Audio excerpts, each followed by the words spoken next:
Halo semuanya, dalam video kali ini kita akan membahas mengenai strategi bank dalam penyelesaian kredit macet. Apa sih kredit macet itu? Kira-kira kenapa ya kok harus diselesaikan? Eits, tenang dulu, kita bakal bahas tuntas semuanya.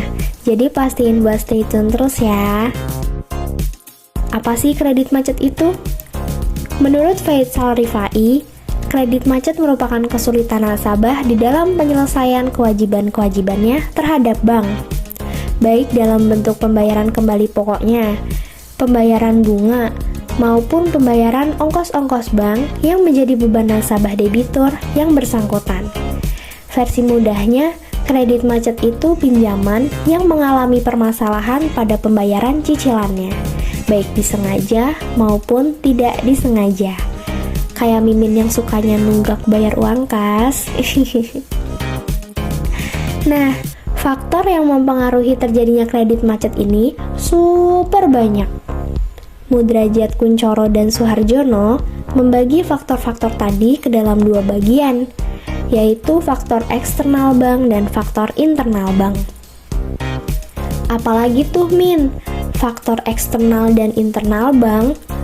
Faktor eksternal itu faktor dari pihak debiturnya, seperti niat debitur yang enggan bayar cicilan.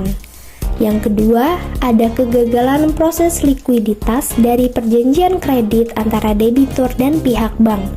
Selanjutnya adalah kondisi manajemen dan usaha dari debitur. Yang terakhir karena musibah, bisa jadi kebakaran, bencana alam, dan kegagalan usaha. Kalau faktor internal itu berasal dari pihak bank itu sendiri, bisa jadi karena kesalahan manajemen, kurangnya pengetahuan dan keterampilan pengelola kredit, belum memiliki kebijakan perkreditan, serta penyimpangan pengawasan. Strategi penyelesaiannya gimana sih? Pihak kreditur punya dua upaya nih buat menyelesaikan kasus ini, yaitu melalui litigasi dan non-litigasi. Kita mulai dari non-litigasi dulu yuk. Non-litigasi adalah upaya yang dilakukan di luar hukum. Apa aja ya kira-kira? Kalau menurut Surat Edaran Bank Indonesia nomor 23/12/BPPP tanggal 28 Februari 1991, penyelesaian kredit macet ada 3, yaitu rescheduling, reconditioning, dan restructuring. Rescheduling adalah penjadwalan kembali. Dalam upaya ini, merubah jangka waktu pembayaran kredit, masa tenggang, jumlah angsuran, dan penambahan kredit bila diperlukan. Reconditioning itu persyaratan kembali. Dia nggak hanya merubah jadwal angsuran dan jangka waktu, tapi juga merubah sebagian dari persyaratan. Namun, perubahan ini nggak termasuk memberikan perubahan maksimum saldo kredit atau tidak memberikan konversi atas seluruh atau sebagian kredit menjadi equity perusahaan. Yang terakhir ada restructuring atau penataan kembali. Dapat dilakukan dengan cara penurunan suku bunga kredit, pengurangan tunggakan bunga kredit, pengurangan tunggakan pokok kredit, dan perpanjangan waktu kredit. Kalau 3 upaya tadi gagal, barulah pihak kreditur menempuh jalur litigasi atau dengan jalur hukum. Pihak bank dapat mengajukan gugatan biasa atau permohonan grosse akta ke pengadilan negeri. Penyelesaian kredit macet dapat melalui pengadilan niaga apabila debitur memenuhi kriteria tertentu yang ditetapkan undang-undang. Wah, lumayan rumit juga ya ternyata. Untuk meminimalisir terjadinya peningkatan kredit macet, Bank Indonesia menerbitkan PBI, Peraturan Bank Indonesia nomor 14/PBI/2012 tentang APMK atau alat pembayaran menggunakan kartu. Isinya melingkupi batasan umur, pendapatan minimal, pembatasan perolehan kartu kredit, dan maksimum bunga. Nah, itu dia upaya-upaya yang dapat dilakukan untuk penyelesaian masalah kredit macet, juga untuk upaya pencegahannya. Sekarang kita bakal ngebahas tentang ketentuan pasal terkait perlindungan konsumen nih.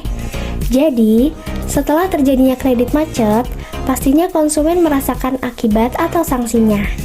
Namun, terdapat perlindungan konsumen yang diatur pada perlindungan konsumen memperhatikan materi yang semakin penting, nilai yang semakin tinggi, dan kemajuan teknologi dan ilmu pengetahuan yang semuanya berkontribusi pada efisiensi dan produktivitas produsen dalam mencapai tujuan bisnis.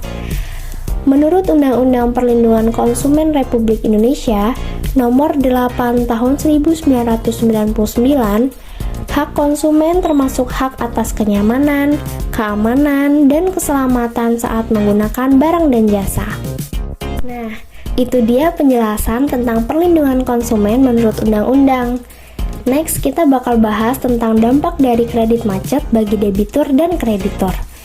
Sekarang kita bahas mulai dari dampak bagi debitur dulu yuk. Jadi buat dampak bagi debitur itu, debitur harus menanggung kewajiban untuk membayar pinjaman uang yang mengandung bunga, di mana kewajiban membayar tersebut semakin lama akan semakin meningkat dan nominal yang dibayarkan akan semakin banyak. Nah, selain itu, ada dampak lain bagi si debitur loh. Jadi dampak berikutnya yaitu apabila debitur tidak dapat membayar pinjaman, maka debitur dapat kehilangan aset yang dijaminkan.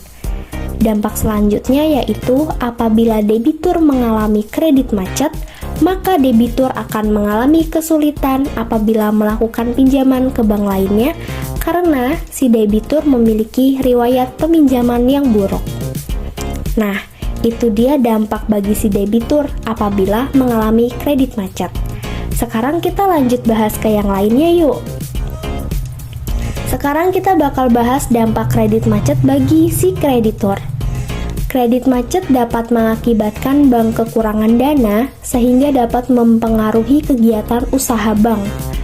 Bank akan menghadapi kerugian finansial, yaitu dapat mempengaruhi pendapatan dan mengganggu keberlanjutan operasional.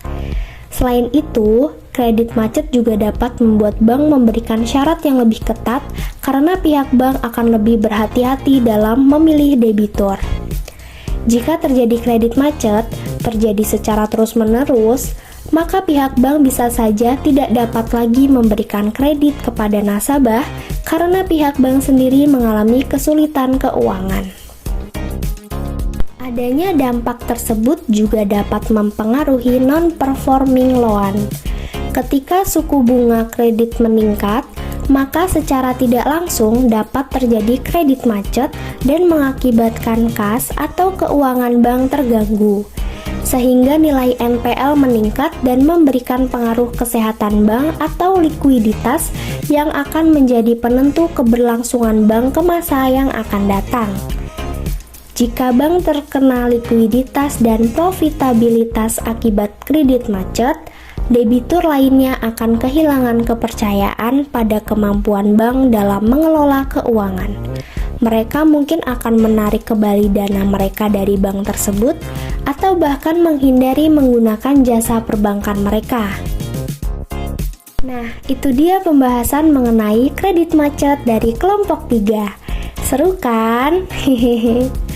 Sekarang kita udah sampai di penghujung acara nih. Karena pembahasan materi dari kita sudah selesai, makasih ya buat teman-teman yang udah nonton sampai selesai. Sekian, wassalamualaikum warahmatullahi wabarakatuh. See you, bye-bye guys.